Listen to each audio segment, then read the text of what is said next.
So when it comes to looking into elections in general, what would be your, let's say, approach if you need to explain this to a complete novice that has never monitored any election? Well, what would be your starting point?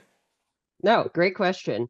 So the way I would take it and I would break it down is into three different categories of people who I believe are at risk. We have the commercial and private sector, whether it's a big business or even the little small businesses.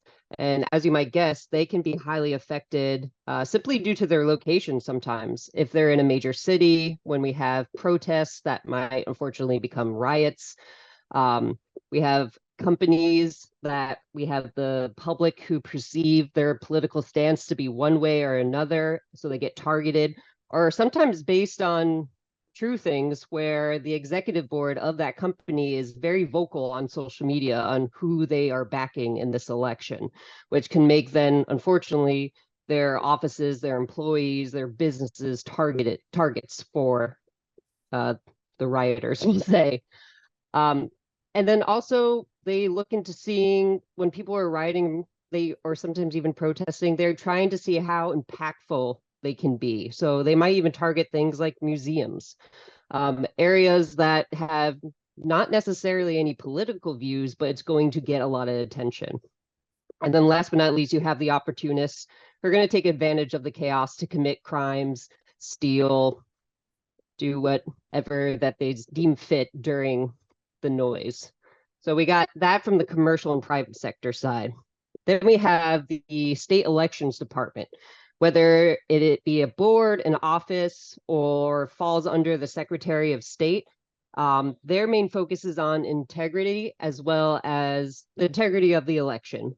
So, but their main goal is to managing poll stations, the poll workers, messaging on their social media platforms, making sure that the right news is being pushed out, and also upholding their specific state laws. Like there's some states you can't take a ballot selfie. I know that's become a coined term, but a ballot selfie, especially with a filled out ballot, because that's considered persuasion, coercion.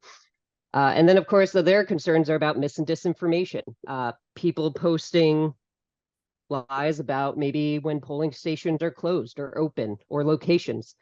And then also, finally, their concern is also having imposter accounts. So people pretending to be these departments and spreading information or news that is not in line with the actual department. So that's the second group I worry about. And then last but not definitely not least, is the first and second responders.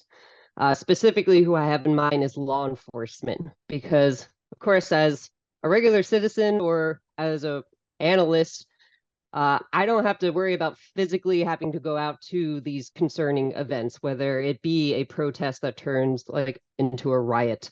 Um, it can be very difficult for law enforcement to respond to these type of things, as well as we have your firefighters, your EMT folks, got a whole skew of people. So those are kind of like the three categories I like to break it out on my top concerns when it comes to groupings. And then the next step I take it is saying, what is the role of the intel person then on that? So for the intel folks, I kind of view us as almost like dispatchers, not trying to take credit away from dispatchers, but as an intel person working this, my main goal is to get through a slew of information and find out which ones are the legitimate threats, and then take it a step further by prioritizing them.